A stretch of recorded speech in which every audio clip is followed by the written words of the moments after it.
I take lots of pictures, and I think they look pretty nice. I always want to display them, but photo frame prices? Forget about it. Though it should be noted that I appreciate it so much when someone takes the time to get some piece of art professionally framed and matted for me. I cherish those gifts so much. Do you ever run into that issue? Awesome photos, no way to display them? We'll search no further. Today I'm going to teach you how to make your own DIY easy photo frame on a budget.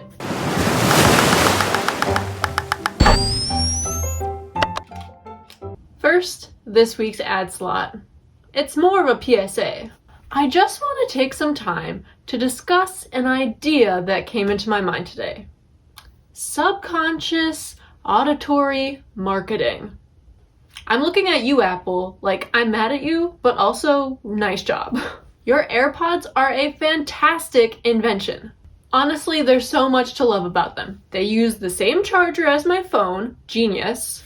They automatically connect to my phone when I put them in my ears. They read me my text messages like I'm some fancy person with a personal assistant. There's literally so much to love about these overpriced bugs that I put in my ears every day. But dang, this case bothers me. It's like you're innocently at the office or on the train or at the gym just trying to put in your earbuds when clap, clap, clap, clap, clap, clap. If you aren't using like 900 newtons of force to close the dang thing, it's over. The whole population of whatever area you're in is gonna know that you're using AirPods. Like, I want to use my AirPods, but I don't want the entire train to know. Like, that's a bit much. Or maybe that's exactly what Apple wanted to have happen. Think about it. They over-engineer every single product they sell. The clasp on the AirPods being super loud, an oversight? I think not. Well played, Apple. This is exactly what you wanted. You wanted everyone to know that AirPods are being used, so then people will think about, oh, I better get my AirPods subconsciously, and oh my goodness. It's genius. I'm mad, but nice job, Apple. Back to your regularly scheduled presentation. So the real secret to doing this on a budget is buying the materials at the Dollar Tree.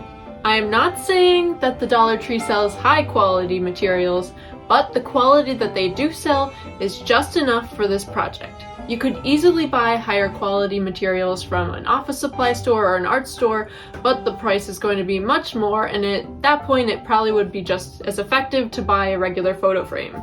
There are 5 main elements you will need to complete this project. The first thing you're going to need is a poster board. This is just a chunk of one, but what we're looking for is the 20-inch by 30-inch foam core poster boards.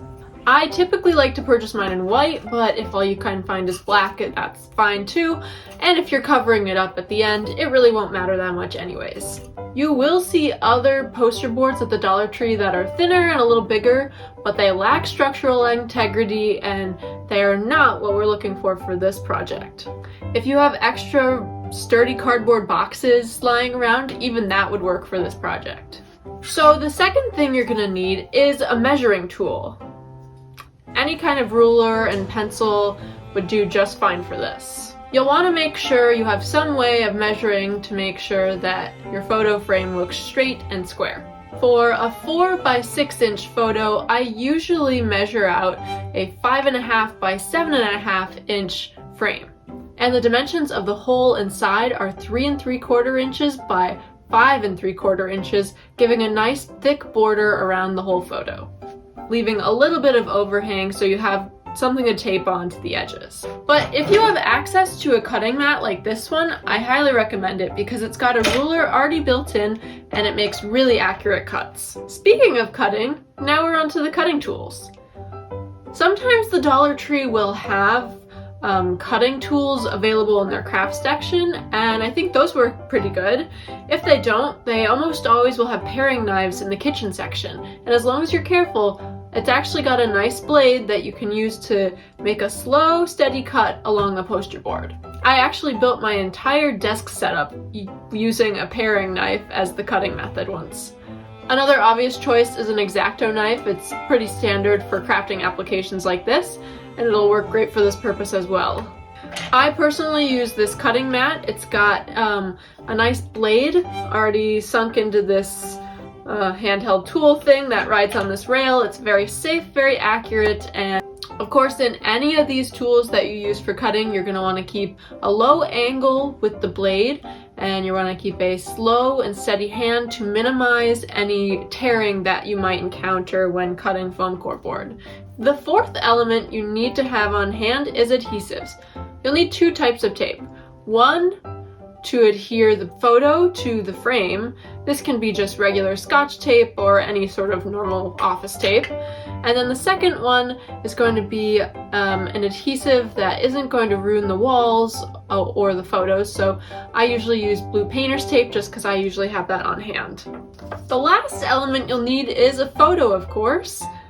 My preferred place to get photos printed is at Walgreens because they almost always have sales going on, and you can get photos printed in less than an hour, and they're only about 10 cents or less to print per photo, which is really affordable.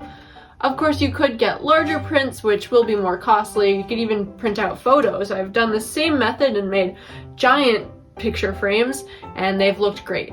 So with all of these 5 elements, the last thing you'll do is put it together. So you'll start with the poster board, then you'll measure it out, and then you'll use your cutting method and cut out the frame and then cut out the hole. Then you'll take your photo with your adhesives handy and adhere it to the frame, and then once you're done with that, you'll add on the adhesive for the wall, and then you can admire it. Something I'm not doing today, but I have done in the past, is I've used wood look adhesive contact paper to cover the poster board in, and it actually from far away looks pretty good. It looks kind of like you've got a wooden photo frame. Now it definitely requires a lot more effort and a lot of hot glue to try and get everything lined up, but that can be a really creative option if you're looking for something classier. Have fun with it. I've used this in the past in all of the offices that I've been in. It made the perfect way to display photos of projects that I worked on, or family members, or favorite places that I had, without actually having real photo frames and, you know, dealing with glass and fixing things to the walls. It was a quick, easy way to add a little bit of personality to my desk area. Now I'm going to work on a very big art installation using this exact method, and I hope it goes well. Fingers crossed. So using the 5 steps we covered in this video, you too can create your own DIY frame. Remember the 5 elements: poster boards, measuring tools, cutting tools, adhesives, and photos. Put them all together and you've got a DIY photo frame on a budget. Happy crafting!